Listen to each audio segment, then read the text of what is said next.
Hemos planteado el siguiente proyecto que se llama Recuperación del ecosistema de pradera natural y bofedal altoandino de la comunidad San Miguel de Mestizas, que está ubicado en el distrito de Cotarusi, ¿no? Aymaraes, Apurímac. Es un proyecto de ecosistemas, no de servicios ecosistémicos, ¿no? Como pueden ver también en el título. Bien, en esa primera parte no me voy a detener mucho porque creo que coincidimos casi todos los proyectos en el tema de institucionalidad, ¿verdad? Entonces, y creo que también muchos de los compañeros o de los grupos lo han explicado. Sin embargo, bueno, rápidamente quiero mencionar de que la unidad formuladora es el gobierno regional, la oficina de preinversión en este caso, la ORPI, ¿no? La unidad ejecutora es el gobierno regional también. El área técnica asignada es la Gerencia Regional de Recursos Naturales y Gestión del Medio Ambiente, ¿no? Y el operador, esta misma gerencia, ¿no? Nosotros conocemos que por competencia y por experiencia, ¿no? La institución del gobierno regional, así como la gerencia tiene esas atribuciones y también toda una capacidad instalada. El marco de referencia, quiero mencionar acá también de alguna forma rápido, que este proyecto está enmarcado en estos instrumentos que mencionamos, ¿no? El Plan Bicentenario, el Sistema Nacional de Gestión Ambiental, el Plan Nacional de Acción Ambiental, el Plan de Desarrollo Regional Concertado, que también, digamos, contempla una prioridad para el tema de praderas, altoandinas, cabeceras de cuenca, ¿no? La Estrategia Regional de Cambio Climático, de igual forma, aborda con mucho detalle, ¿no? Y de hecho prioriza en gran medida acciones que estén enfocados a intervenir en cabeceras de cuenca, ¿no? El plan de desarrollo de la provincia de Aymaraes, ¿no? Como provincia también contempla lo mismo, y el de Cotarusi, que a propósito ha sido formulado en 2014, también contempla este tipo de proyectos, ¿no? O este tipo de necesidades. Como antecedente general de este tipo de proyectos, se han desarrollado, o en los últimos años se han empezado a desarrollar algunas iniciativas, ¿no? Por ejemplo, el Programa de Adaptación al Cambio Climático, el PAC, empezó a trabajar en la zona de Juan Espinosa Medrano, que es una cuenca casi cercana al área donde estamos interviniendo, y empezó a desarrollar iniciativas, por ejemplo, de protección, manejo de praderas altoandinas, ¿no? Y en el último año, 2014 y 13, 14 y 15, en el distrito de Cotarusi, ¿no? Justamente donde estamos interviniendo, también se empezaron a trabajar algunas iniciativas con Foncodes, la municipalidad, ¿no? Y también con un apoyo del PAC, en temas relacionados a siembra y cosecha de agua, protección, manejo de praderas. Entonces, ha habido, digamos, algún antecedente de este tipo, ¿no? O ha empezado a generarse. El gobierno regional ha intervenido en esta zona, sin embargo, en un nivel un poco más bajo, que es digamos, es un territorio donde se puede desarrollar la forestación, el programa de forestación de la Mancomunidad Río Grande, ¿no? Entonces, pero a la altitud donde estamos planteando nosotros este proyecto, no ha sido posible implementarlo, ¿no? Entonces, de alguna forma han quedado un tanto relegados. Bien, acá sí me voy a detener un poquito para poder, digamos, explicar con detalle nuestro área de estudio, área de influencia y la unidad productora, porque en gran medida de acá justamente nace todo el planteamiento que hemos desarrollado, ¿no? Bien, el área de estudio es bueno, para explicarles un poquito, ¿no? La parte que está señalada en rojo es la cuenca del río Mestizas, ¿no? Ese es nuestro ámbito de trabajo. La comunidad originalmente acá estuvo por este lugar. Esta que está en naranja es la carretera panamericana que va de Abancay a Lima, o de Chalhuanca a Lima, ¿no? Aquí está Izcahuaca, ¿verdad? Por acá más o menos está Cotarusi, Chalhuanca, Abancay, digamos. Y por acá se va por acá se va hacia Lima, ¿no? Y aquí está el centro poblado de Quilcajasa. Mestizas, o San Miguel de Mestizas, antes estuvo ubicado en este punto, ¿no? Sin embargo, cuando se construyó la carretera, toda la población se vino a vivir acá. bueno, a habitar de alguna forma regularmente y aprovechar las oportunidades de la carretera. Sin embargo, ellos siguen trabajando acá o siguen usando, digamos, este territorio como zona de pastoreo de sus animales, ¿no? Bien, en realidad, digamos, la comunidad abarca toda esta parte, digamos, que está marcado en amarillo, y la parte en amarillo justamente sería nuestro área de estudio. Nuevamente acá, ¿verdad? Vemos este territorio, y algunos datos que podemos mencionar es de que nuestra área de influencia, en este caso lo que está marcado en morado, tiene una superficie de 11.947 hectáreas, ¿no? Un perímetro de 44 kilómetros, y en esta zona, ¿no? en este ámbito, viven 54 familias y una población de alpacas, una población estimada de alpacas de 7.000 unidades, ¿no? Entonces, esta zona es nuestra área de influencia, que se llama Unidad Hidrográfica o Microcuenca Mestizas.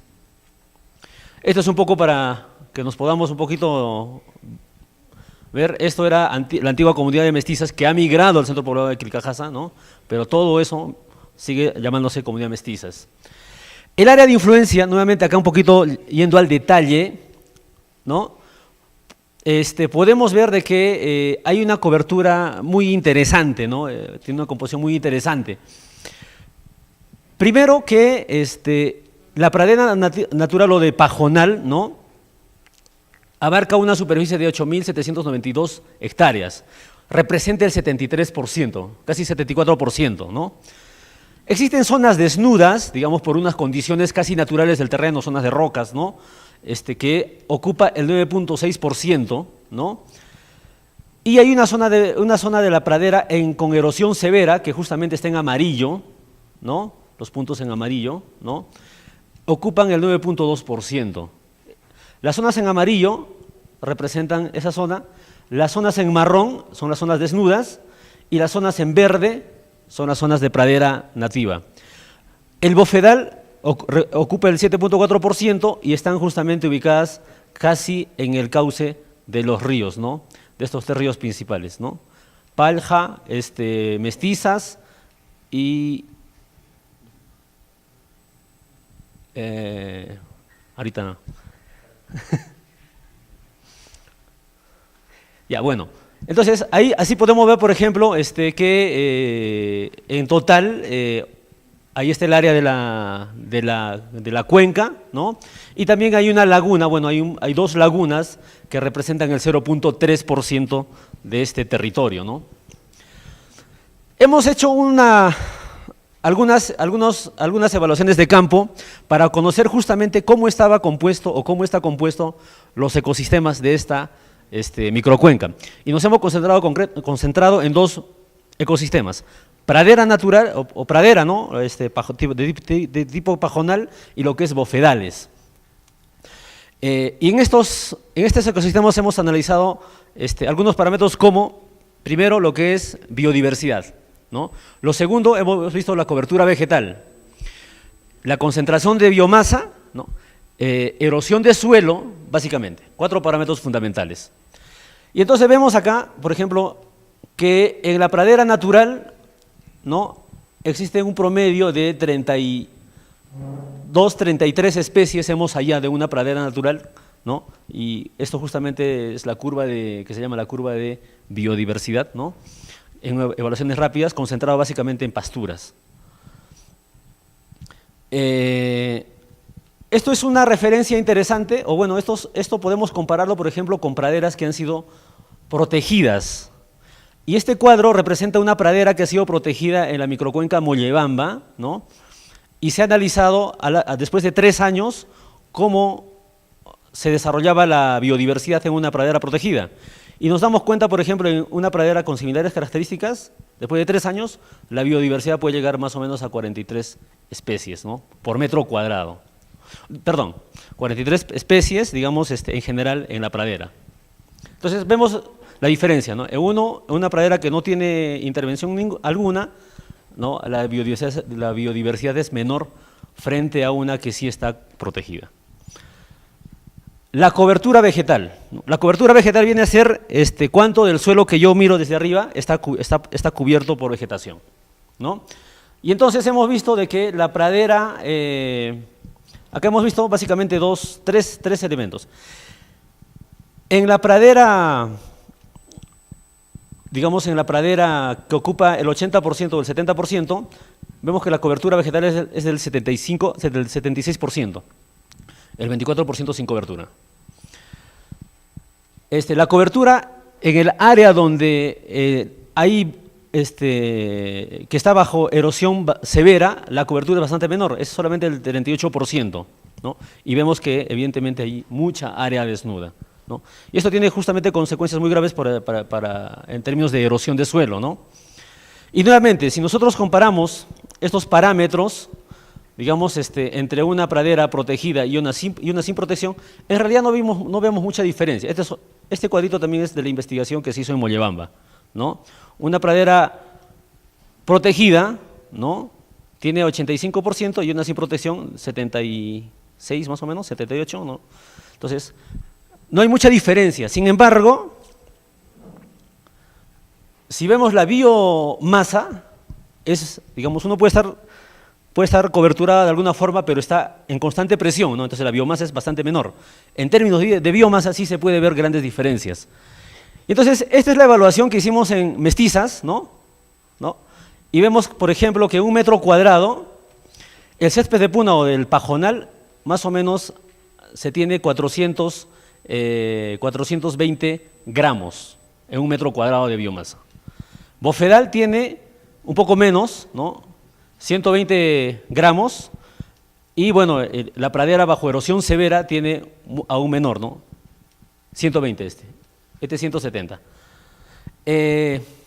Bueno, quizás acá la pregunta es ¿por qué el bofedal tiene menor biomasa a pesar de que, digamos, siempre está verde, tiene buena cobertura? Justamente porque está bajo presión constante, ¿no? O sea, el animal casi no sale del bofedal, siempre está comiendo. Entonces el desarrollo de biomasa o la cantidad de materia verde o de pastos, digamos, no se puede desarrollar, ¿no? Y miren, y si vemos, por ejemplo, y si comparamos, por ejemplo, ¿cuánto es la biomasa en una pradera protegida? Nos damos cuenta que una pradera protegida después de 3 años puede llegar a 2.331 gramos, o sea, casi 2 kilos, ¿no? 2,5 kilos casi, o sea, es casi 4 veces, ¿no?, de la biomasa que hay acá. Entonces, esos son, digamos, algunos datos que hemos podido analizar. Esta unidad productora también es interesante verlo desde el punto de vista de erosión. Esta es una fotografía, por ejemplo, del área que está bajo erosión severa, ¿no? Y podemos ver justamente que ya hay zonas que se empiezan a ver blanco los cerros. Y esta zona en realidad, en general, está bajo un 100% de erosión, está en un proceso de erosión, ¿no? Sin embargo, bueno, el 9.2, como habíamos mencionado antes, está en ese proceso de erosión severa. También quisimos resaltar de que la lógica de nuestro trabajo, que más adelante se va a explicar, es la intervención en pradera nativa, digamos, en césped de puna y en bofedal, ¿no? ¿Por qué esos dos ecosistemas? Porque esta pradera, digamos, nativa, ¿no?, que es el césped de puna o el pajonal, representan las zonas de recarga hídrica, ¿no? Y esta zona que está marcada en círculo, que son las zonas de descarga, es donde están concentradas los bofedales. Entonces, hay una estrecha relación entre ambos ecosistemas que no se los puede dividir. Entonces, es importante entenderlo eso, y eso es justamente la razón que justifica por qué debemos trabajar en este tipo de estos ecosistemas, ¿no? En general, digamos, la gente, los pobladores de la zona nos han manifestado que sí, pues en los últimos años se ve que la pradera va disminuyendo su capacidad de carga o de soporte animal, ¿no? Y están preocupados justamente por el tema del agua, pero también por el tema de sus praderas, porque no saben ya cómo van a ser en adelante, ¿no? Bueno, hemos hecho un análisis de vulnerabilidad, ¿no?, mediante los cuadros que justamente se se solicitan bajo los formatos especificados. Sin embargo, acá queríamos resaltar ya el consolidado de este análisis y nos damos cuenta de que frente a los peligros que son básicamente lluvias intensas, sequías y heladas, ¿no?, que son los tres peligros principales que identificamos, el resultado es de que tiene, digamos, una categoría baja y en cambio la vulnerabilidad, ¿no? El análisis de vulnerabilidad representa en su mayoría categoría media, ¿no?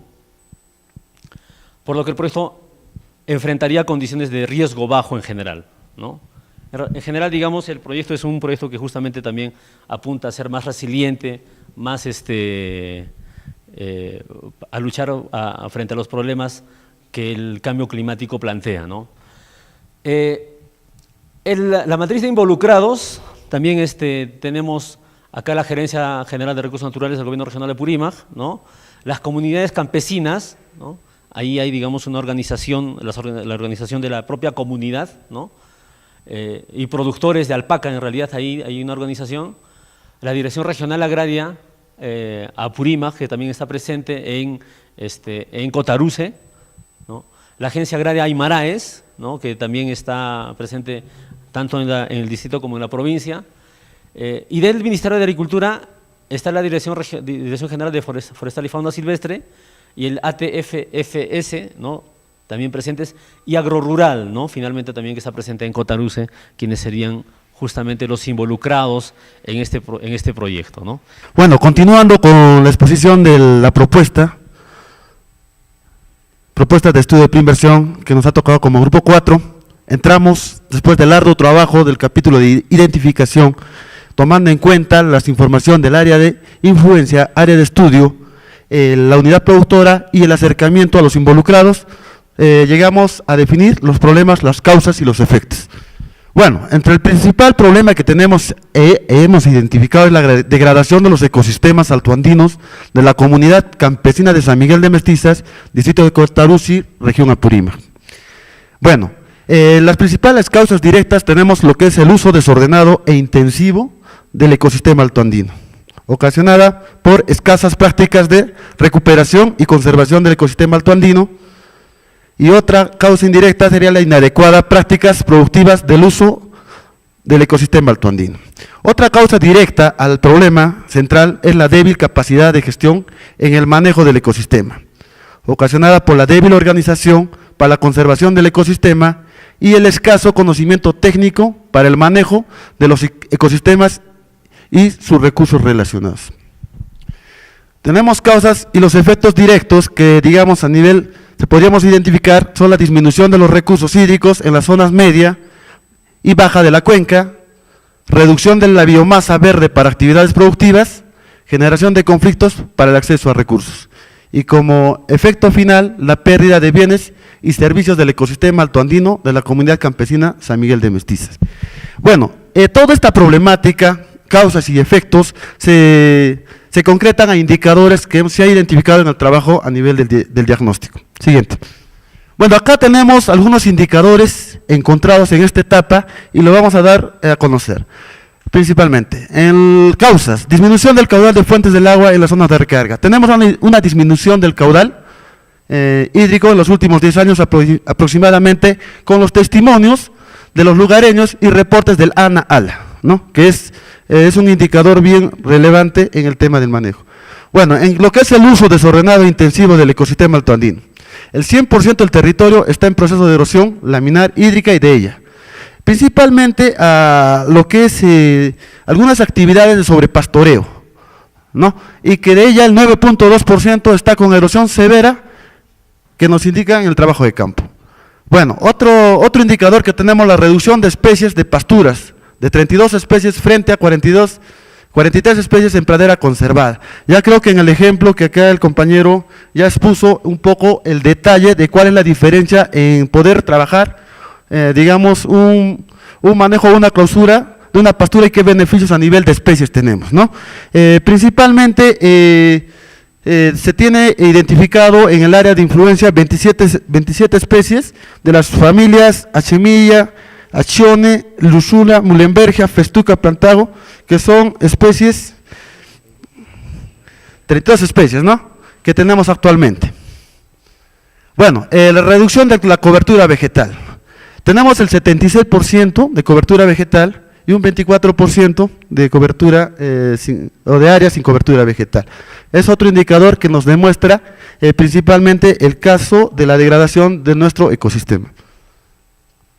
Bueno, la reducción de biomasa de 420 gramos metros cuadrados, principalmente lo que son praderas nativas, y el dato que teníamos y también se expuso adelante, a nivel de bofedales de 170 gramos por metro cuadrado y de praderas con erosión severa de 120 gramos por metro cuadrado, ¿no?, que son indicadores. Bueno, si hablamos un poco de nuestro objetivo es mejorar el tema de praderas degradadas, y principalmente se basa en estos componentes.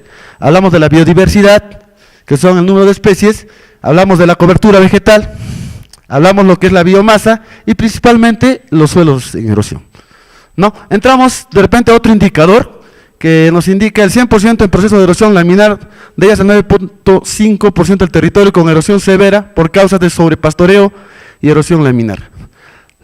Y otro indicador que también se ha identificado en el trabajo de campo, ¿no?, reducción de aves migratorias, que también es otro indicador, ¿no?, en un 10% a nivel de fauna.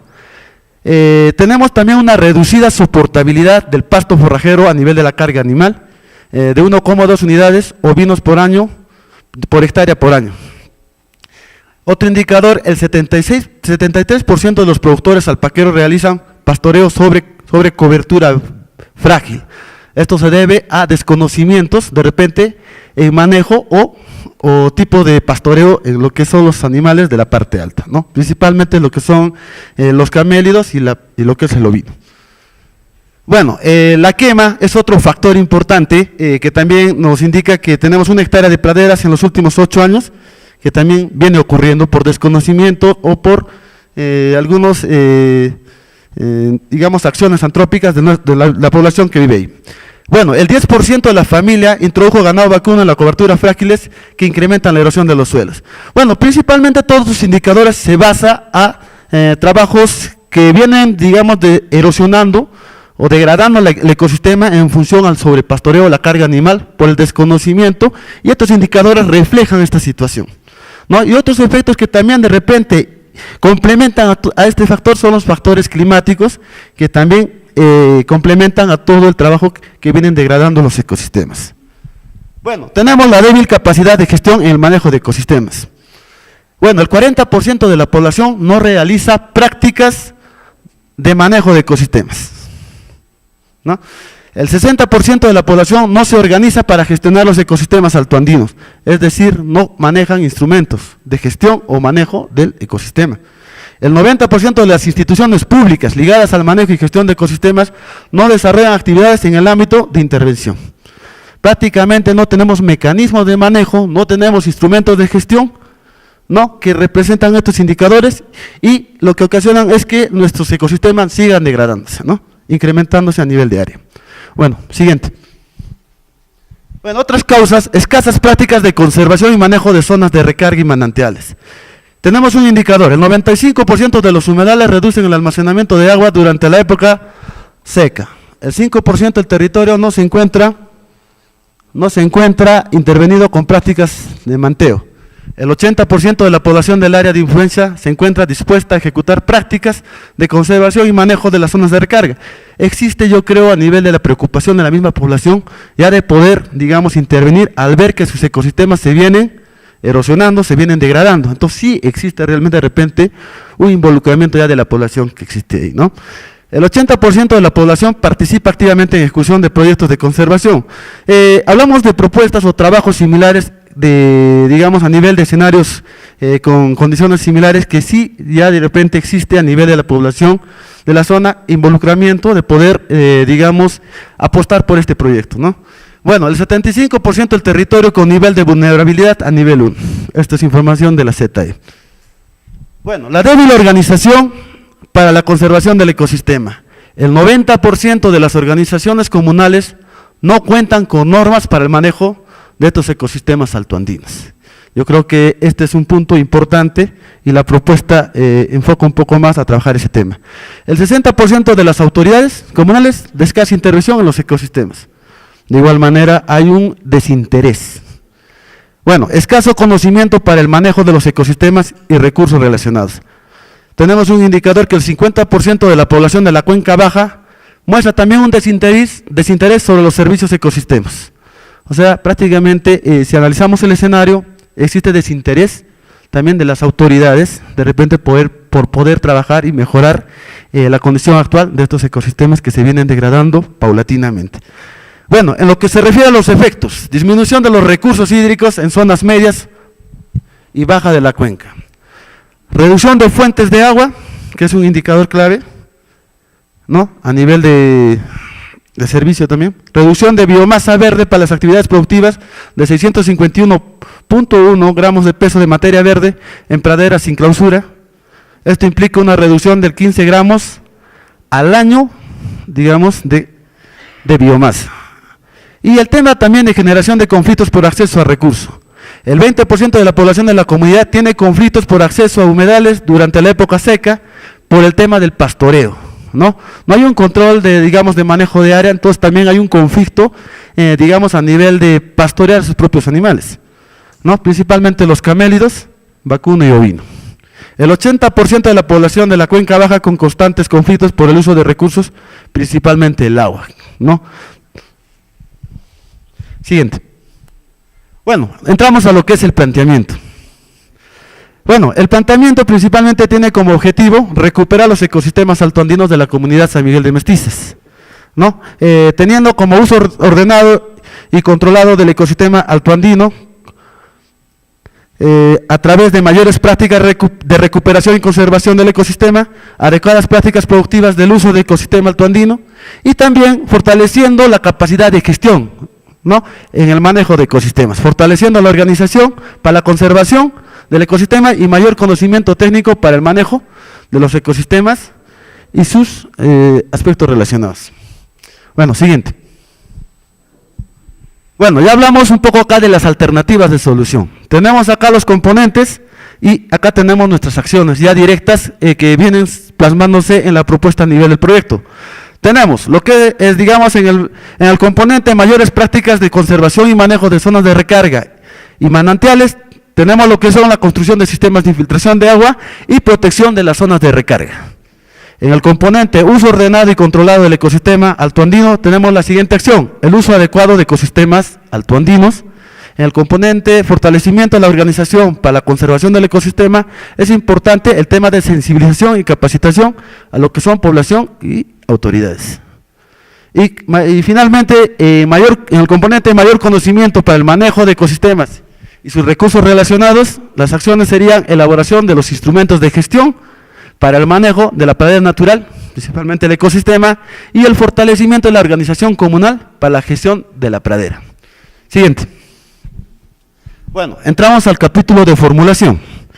El horizonte de evaluación está plasmado en la etapa de preinversión, que es el estudio propiamente que estamos haciendo, la fase de inversión reflejada en 3 años, que se va a tener que implementar paulatinamente los 4 componentes ya detallados, y la etapa post-inversión, hemos tomado en cuenta 20 años como horizonte de evaluación, por el tema de que también en estos 20 años se podría lograr realmente recuperar casi al 100% el ecosistema, de acuerdo, y podría brindar los mejores servicios que este ecosistema podría brindar, ¿no? Siguiente. Bueno, el tema de determinación de la brecha, lo que son la oferta y la demanda.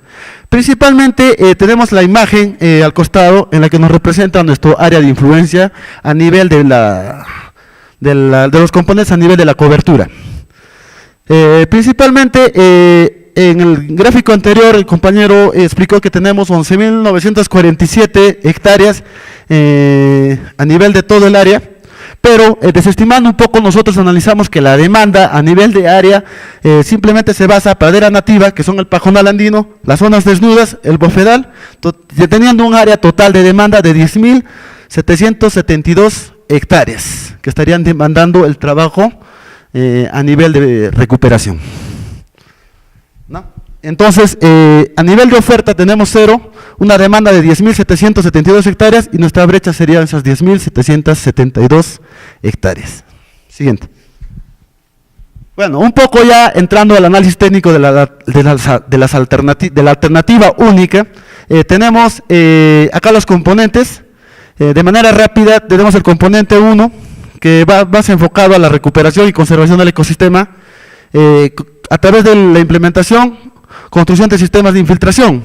Se tiene planteado lo que son construcción de hochas naturales mediante tecnologías tradicionales, tomando en cuenta de repente el tema de construcción de diques con champas y poder de repente aumentar lo que es el volumen a nivel de lo que es el recurso hídrico. Tenemos planteado 20 hochas en lugares identificados, ¿no?, que muestran degradación. Bueno, tenemos mejoramiento de lagunas, de 2 lagunas, a nivel de 7 intervenciones. La implementación de zanjas de infiltración es otra tecnología que también de repente puede incrementar lo que es el recurso hídrico a través de la infiltración del agua al suelo, ¿no? Entonces tenemos identificado principalmente en las zonas de recarga, que se van a aplicar a nivel de 560 hectáreas. Tenemos como 1.2 la protección de zonas de recarga hídrica y de praderas degradadas.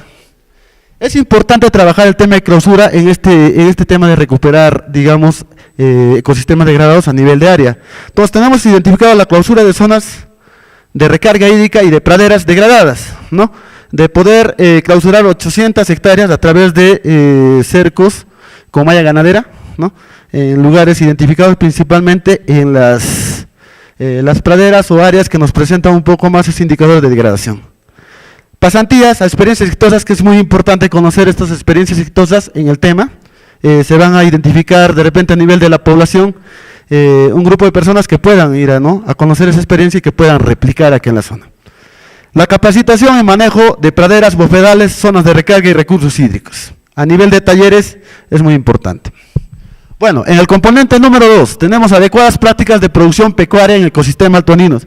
Nos enfocamos en el tema de producción pecuaria porque es importante, es otro factor de sobrepastoreo y de desconocimiento de repente que de alguna manera viene incrementando el tema del área degradada de nuestro ecosistema. Tenemos el uso adecuado de ecosistemas altoandinos en praderas, bofedales y otras estrategias a nivel de concursos comunales. En praderas, hablamos de módulos demostrativos a nivel de la implementación de módulos demostrativos, el módulo demostrativo de semilleros en pastos naturales, que implica de repente identificar praderas que tienen la aptitud o de alguna cobertura vegetal, de poder nosotros cercar y poder trabajar el tema de semilleros, que normalmente puedan ser de repente transplantados posteriormente a nivel de pasto natural. Módulos demostrativos de resiembra de pastos naturales en pradera. De igual manera se va a identificar 4 módulos o 4 zonas en las que nosotros podamos implementar estos módulos para poder a través de esquejes poder trasplantar este tipo de pastos, ¿no? Parcelas demostrativas bajo riego de praderas naturales, construcción de canal de riego. Bueno, en el caso de bofedales, principalmente también se tiene programado la clausura de bofedales y siembra directa de especies naturales, ¿no?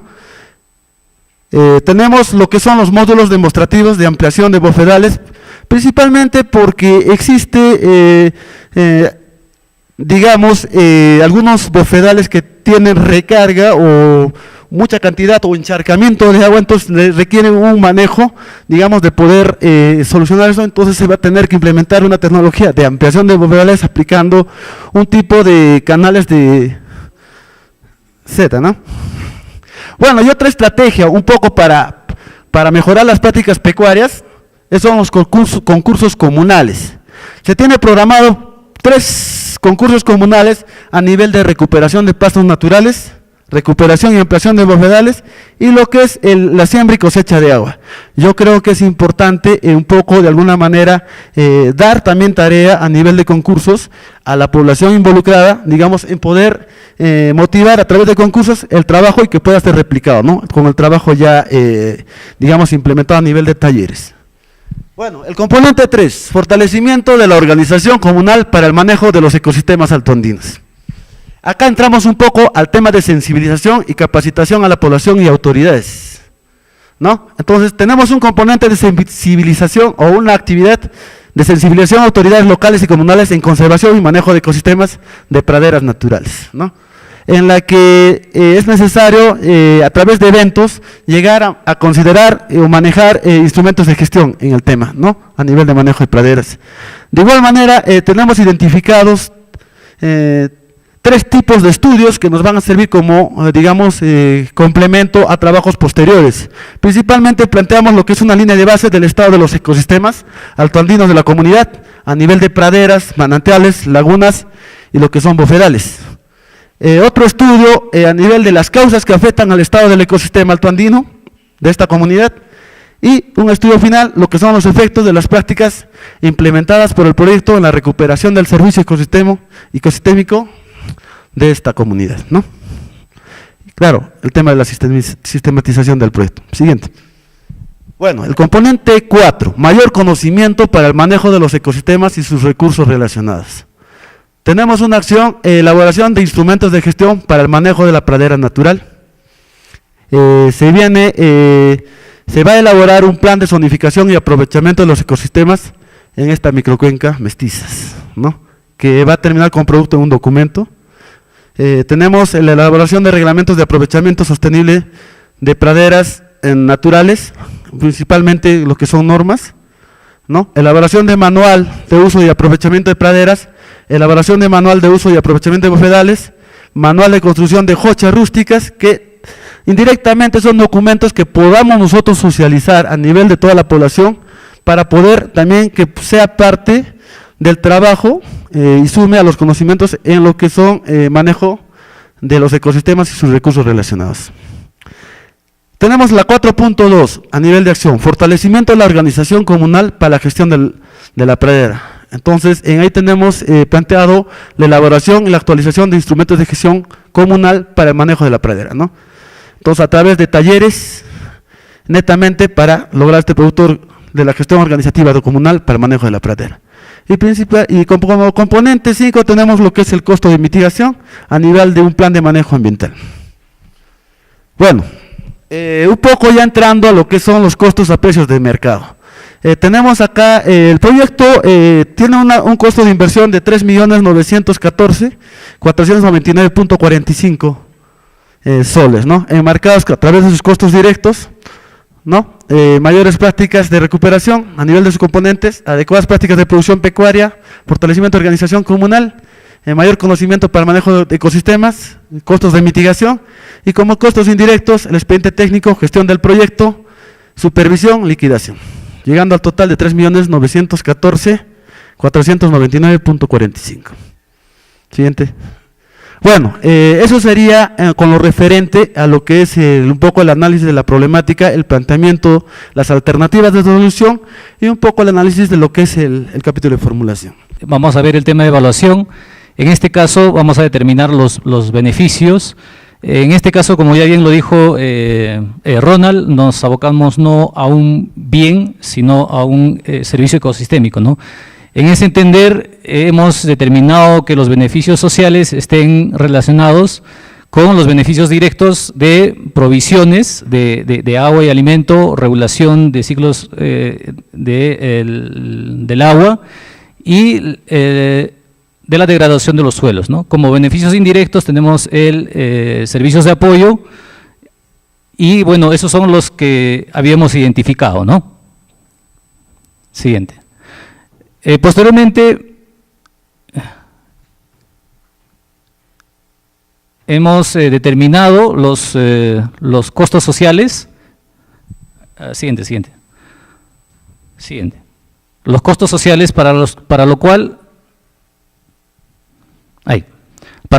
hemos aplicado los factores de corrección correspondientes y nos arrojan estos resultados, ¿no? Tenemos que el costo total a precios sociales es 3.378.790, con el cual vamos a determinar el análisis de los indicadores de rentabilidad. Siguiente.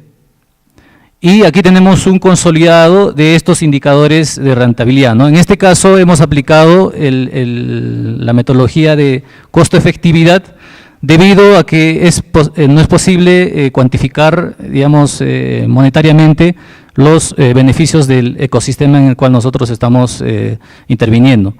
En ese entender, tenemos ahí los indicadores, los principales indicadores, el BAC, que son los 4.992.250, que dividido entre el número de beneficiarios, nos puede dar, digamos, el costo, el indicador, ¿no?, de costo, efectividad, ¿no? Hay un error. Y ese es el resultado que tenemos, ¿no? Ahí los 92.449.08 soles, ¿no? En este caso no tenemos claro el tema de las líneas de corte. Es por eso que nosotros consideramos que es pertinente, digamos, el resultado que hemos obtenido, ¿no? Bueno, el siguiente. Y con eso hemos terminado un poco el tema de la evaluación, ¿no? Determinando esos tres criterios, que es el beneficio, la aplicación de los costos sociales y determinar en función de eso los indicadores de rentabilidad. Acto seguido hemos determinado la sensibilidad que pudiera tener nuestro proyecto, básicamente por el criterio de incremento del costo de inversión. Y es así que hemos determinado la sensibilidad en un incremento de hasta un 20% y o una reducción de 20%, ¿no? Cómo este BAC podría incrementar o reducirse y podría afectar a nuestro indicador de efectividad, ¿no? Y estos son los resultados que nos muestran, ¿no? En este caso, digamos, como ya les indiqué, aquí no tenemos líneas de corte y por lo tanto no podríamos determinar, tendría que llegar ese indicador de costo de efectividad de repente a cero, ¿no? Aquí no tenemos, digamos, un riesgo en el tema de sensibilidad debido a que no tenemos estas líneas de corte, ¿no?, que nos puedan indicar que el proyecto no es rentable socialmente. La población se ha mantenido, hemos aplicado solamente un criterio, como les vuelvo a decir, respecto a la variación del costo de inversión. Siguiente. Enseguida hemos analizado la sostenibilidad, básicamente relacionado a los arreglos institucionales durante la fase de operación y mantenimiento, la capacidad de gestión de la organización en su etapa de operación, el financiamiento de los costos de operación y mantenimiento y los riesgos de desastre, ¿no? Tenemos que los arreglos institucionales en la fase de operación y mantenimiento hubo reuniones con los beneficiarios donde ellos han asumido el compromiso de hacerse cargo de la operación y mantenimiento referido solamente al tema de costo de mano de obra no calificada, ¿no? Debido a que, digamos, sus ingresos no serían suficientes como para poder costear los costos de operación y mantenimiento que hemos determinado, ¿no? Y la Gerencia Regional de Recursos Naturales ha considerado dentro de su programación de actividades acciones referidas que cooperen las labores realizadas en las organizaciones comunales, ¿no? En el tema de gestión de la organización en la etapa de operación, hemos visto que los involucrados se han comprometido activamente en participar en la ejecución del proyecto, ¿no? Y estas digamos, cuentan con estas características de administración, operación y están justificadas su intervención, ¿no? En el tema de costos de operación y mantenimiento es donde, digamos, es un punto sensible que puede de repente ser considerado o a profundidad durante la elaboración propia del perfil, ya que solamente hemos encontrado, como les vuelvo a decir, el compromiso de la comunidad para el tema de la mano de obra no calificada, la asistencia técnica por parte de Agricultura y SICA para un poco ver el tema de la renovación de los cercos, pero eso está un poco en el interrogante, ¿no? Porque este es, digamos, el tema más que involucra mayor gasto en los costos de operación y mantenimiento, ¿no? Entonces ahí tenemos un poco de dificultades en que se puedan hacer los arreglos institucionales para asegurar ese costo de operación y mantenimiento. Y con respecto a los riesgos de desastres, la municipalidad a través de sus áreas se ha comprometido en trabajar básicamente sobre el tema de resiliencia, ¿no?, que hemos identificado en los capítulos anteriores, ¿no?, del análisis de riesgo, que tienen básicamente que ver con la capacidad de respuesta de la población ante esos eventos, básicamente que son climatológicos, ¿no? Al determinar el análisis del impacto ambiental, hemos encontrado que nuestro proyecto no se encuentra en el listado del anexo 2, pero hemos realizado un análisis de evaluación ambiental y hemos determinado que van a haber, digamos, impactos durante básicamente la construcción, que están referidas a las propias labores que se van a realizar, ¿no? El personal que se va a encargar de hacer el traslado de los rollizos, de las mallas, que estos pueden causar estos impactos, ¿no? Y la intensidad de estos impactos básicamente son leves. Ahí tenemos una relación de cuáles serían estos impactos que podría generar estas actividades que se van a desarrollar con el proyecto. Y obviamente han concluido esto en un costeo de estos impactos, ¿no?, ambientales, que vamos a describir a continuación, ¿no?, que son básicamente con los residuos sólidos que se van a generar durante los cursos y las asistencias técnicas de capacitación, el personal que tiene que ver con el tema de las aguas residuales y lo que se va a generar, ¿no? El tema de seguridad y salud ocupacional, el programa de cierre y abandono de algunas instalaciones temporales que se puedan hacer, y el equipo técnico, ¿no?, que va a participar en esa labor, ¿no? Y ahí tenemos un presupuesto valorizado, ¿no?, que posteriormente se va a ver en el análisis de costos. En el tema de gestión del proyecto se ha determinado o se ha evaluado la capacidad técnica y administrativa y financiera de la unidad ejecutora, ¿no?, el cual va a requerir de este personal para garantizar estas capacidades técnicas, administrativas y financieras, ¿no?, que están, digamos, indicadas también anteriormente en la justificación de la unidad ejecutora, ¿no? El financiamiento de los costos de operación y mantenimiento, como ya les vuelvo a decir, básicamente por los costos de mano de obra no calificada, ¿no? Y el resto que está un poco pendiente porque no hemos logrado, digamos, verbalmente sí hay ese compromiso, pero no se ha traducido, digamos, en un documento y más aún, digamos, en una intervención dentro de los planes de cada institución, ¿no? La modalidad de ejecución que nosotros estamos planteando es la de administración directa, es por eso que en el horizonte de evaluación no se han percibido también estas etapas de procesos de selección o licitación, ¿no?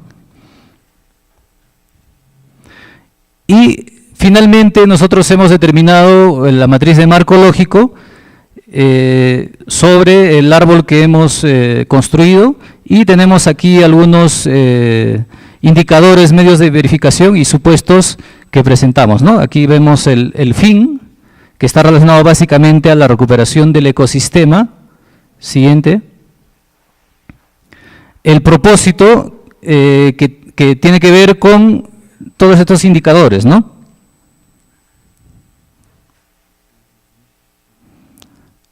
El tema de los componentes, los 4 componentes, con sus indicadores y sus medios de verificación, ¿no?